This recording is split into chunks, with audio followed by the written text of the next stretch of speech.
అంటే గతంలో ఎప్పుడైనా అలా ఏమీ జరిగిందా? లేదు అసెంబ్లీకి అట్లాగా. హాజరు కాని వాళ్ళకి జీతాలు కట్ చేయడం అవన్నీ ఇలాంటివి ఈయన ఏమన్నా మొన్న స్టేజీ మీద ఉపన్యాసం ఇచ్చారు. No work no pay Ayyanna విధానం. పాత్రుడు అయ్యన్న ఉపన్యాసం పాత్రుడు గారు. తప్పించి ఏమీ లేదు. ఆ లెక్కనే తెలుగుదేశం వాళ్ళు అనేక మంది పోలేదు. ఇప్పుడు ఉమ్, ఆ లెక్కనైతే సభ నుంచి సస్పెండ్ చేశారు రోజు అని. అప్పుడు నో పే ఉమ్, చేస్తారు, నో వర్క్ నో పే చేస్తారు, లేకపోతే ఉమ్, దాని బదులు స్పీకర్ దగ్గర నుంచి పెనాల్టీ వసూలు చేస్తారా వాళ్ళు ఉమ్, నేర్పించారని చెప్పేసి.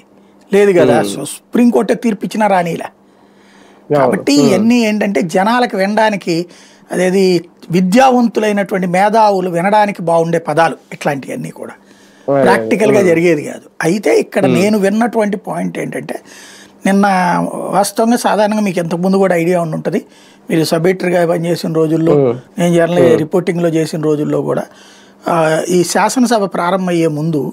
శాసనసభ పక్ష సమావేశాలు జరుగుతాయి అన్ని పార్టీలు. అధికార అవును, పక్షంలో అవును, జరుగుతుంది, అన్ని ఈ అవును. మధ్యన జరగట్లేదు అది.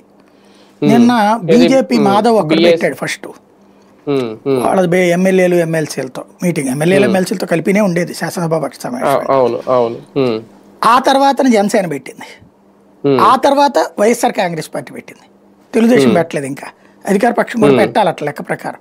అంటే ఈ అవును. సభలో ఉమ్, ఏమేం చర్చించాలన్నది అధికార పక్షం అక్కడ ఆయా టాపిక్స్ పాయింట్స్ వాళ్ళకి ఫీడ్బ్యాక్తో సహా ఇవ్వాలి వాళ్ళ ఎమ్మెల్యేలకి. వాళ్ళు అది స్టడీ అవును. చేసి వచ్చి ఆ డిబేట్స్లో పాల్గొనాలి.